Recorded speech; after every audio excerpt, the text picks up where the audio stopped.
इस लेक्चर में हम पार्ट 4 को देखेंगे, जिसके अंदर हम देखेंगे कंडीशन फॉर कंसिस्टेंसी, राइट। तो इसके अंदर हम देखना स्टार्ट करते हैं। नेक्स्ट स्लाइड में ऑन कर लेता हूँ, ठीक है। तो हम क्या देखेंगे, कंडीशन फॉर कंसिस्टेंसी।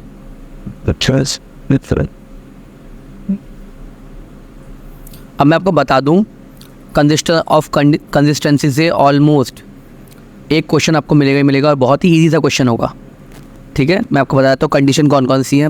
देखो भाई, इसके अंदर 3 पार्ट हैं। एक पार्ट के अंदर हम देखेंगे क्या बोलते हैं, इंटरसेक्टिंग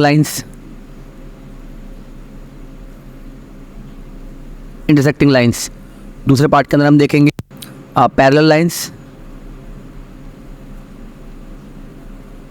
और तीसरे पार्ट के अंदर हम देखेंगे जो है अपना कोइंसिडेंट लाइन।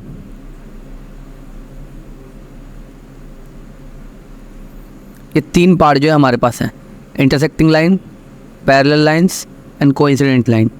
देखो, इंटरसेक्टिंग का मतलब क्या है, जब 2 लाइंस जो है आपस में इंटरसेक्ट है। सपोज हमारे पास 2 लाइन है, a1x plus b1y plus c1 बराबर 0, और एक है a2x plus b2y plus c2 बराबर 0, राइट। तो अगर 2 लाइन आपस में इंटरसेक्ट करती हैं तो जनरली एक ही पॉइंट पे इंटरसेक्ट करती हैं, है ना। तो यहाँ पे क्या होगा, कंडीशन क्या है इसकी, पहले हम देखते हैं। यहाँ पे जो है कंडीशन ये है यूनिक सॉल्यूशन। भाई अगर एक ही पॉइंट पे इंटरसेक्ट कर रही है तो यूनिक सॉल्यूशन ही होगा, ऑब्वियसली, राइट। और दूसरा अगर हम देखें तो क्या ये कंसिस्टेंट है। अगर सॉल्यूशन है तो वो कंसिस्टेंट है। सी, उसकी कंडीशन क्या है, देखें एक बार।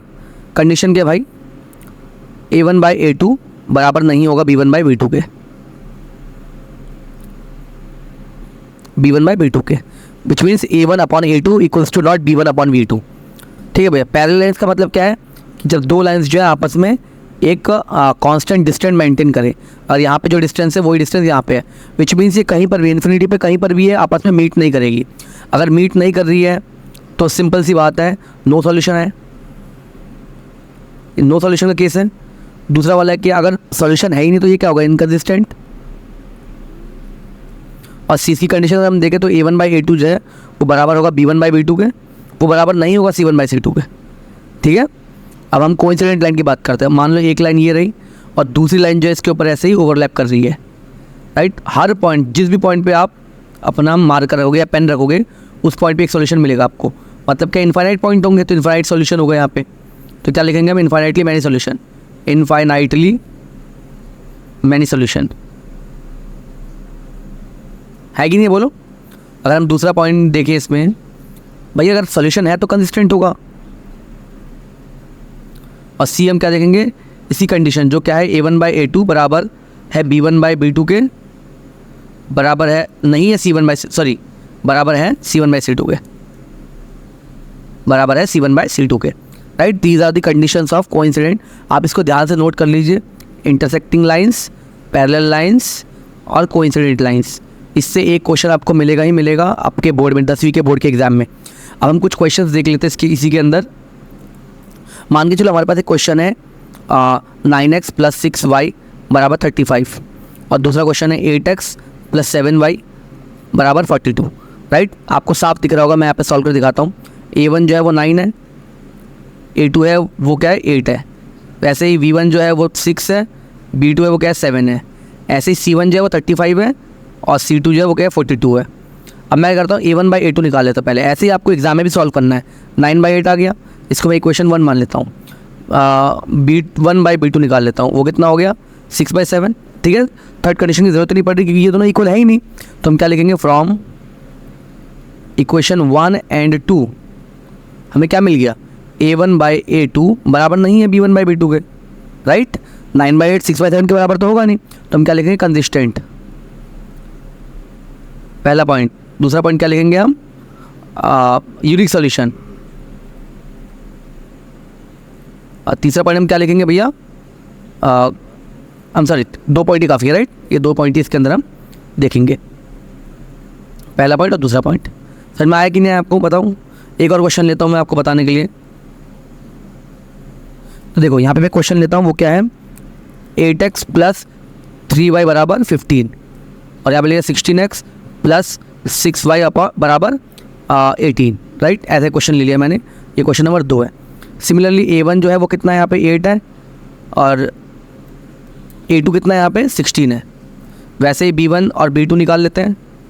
b1 जो आपका 3 है और b2 कितना 6 है। ऐसे हम c1 और c2 निकाल लेते हैं। c1 कितना 15 है और c2 कितना 18 है।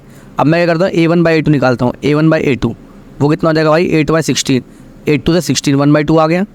ऐसे ही मैं क्या निकालता हूँ b1/b2, b1/b2 निकालता हूँ वो कितना होगा 3/6, 3 1 3, 3 2 6, तो कितना होगा 1/2 हो गया। ऐसे c1/c2 निकाल लेता हूँ मैं, वो कितना हो जाएगा 15/18, 3 5 15, 3 6 18। तो साफ दिख रहा है मेरे को यहाँ पर कि a1/a2 जो है वो तो बराबर है b1/b2 का, नो डाउट, लेकिन ये बाकी बराबर नहीं है c1/c2 के। ये कंडीशन किसकी होती है, इनकंसिस्टेंसी की। तो हम क्या लिखेंगे, सॉल्यूशन इज इनकंसिस्टेंट।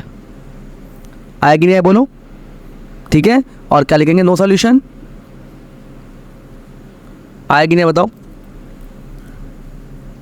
एक बार थर्ड क्वेश्चन लेता हूँ जिससे आपको पूरी क्लैरिटी आ जाएगी। मान लो मैंने ले लिया 9x प्लस 3y बराबर 18 और दूसरा ले लिया मैंने 18x और 6y बराबर 36। आएगी नहीं, यहाँ पे साफ दिख रहा है a1 बराबर है 9, a2 बराबर कितना है 18, b1 बराबर है 3 और b2 बराबर कितना है 6 और c1 बराबर है 18 और c2 बराबर कितना है भैया 36। अब मैं अगर उसको सॉल्व करता हूँ, अगर मैं a1/a2 निकालता हूँ वो कितना हो जाएगा 9/18 और b1/b2 निकालूंगा वो कितना हो जाएगा 3/6। अब 9/18 को काटेंगे तो कितना हो जाएगा a1/a2 बराबर हो गया 1/2। ऐसे b1/b2 निकालता हूँ, कट जाएगा 3 2 6, तो वो कितना 1/2 और c1/c2 निकाल लेता हूँ वो कितना हो जाएगा 18/36, 18 हो जाएगा 80, 80 to 36, ये भी कितना हो गया 1/2। तीनों चीज़ से हमें क्या देखने को मिला कि a1/a2 बराबर है b1/b2 के, बराबर है c1/c2 के, वो सारे बराबर है 1/2 के, राइट। ये किसकी कंडीशन होती है आपको पता ही है, कंसिस्टेंसी की। और दूसरी बात, पहला पॉइंट हो गया, दूसरी बात क्या है, सॉल्यूशन क्या होगा इसके अंदर, इन्फाइनाइटली मैनी सॉल्यूशन। आपको मैं ऑलरेडी बता चुका हूँ, infinitely many solution. I hope आपको क्लियर हो गया होगा। ऐसे ही फास्ट और एक्सप्लेनेटरी वीडियोस के लिए आप चैनल को सब्सक्राइब कर सकते हो। जितना हो सके इस वीडियो को शेयर करो और चैनल को सब्सक्राइब कर लो अगर आप 9th 10th 11th 12th किसी भी क्लास में हो। Thank you so much for watching.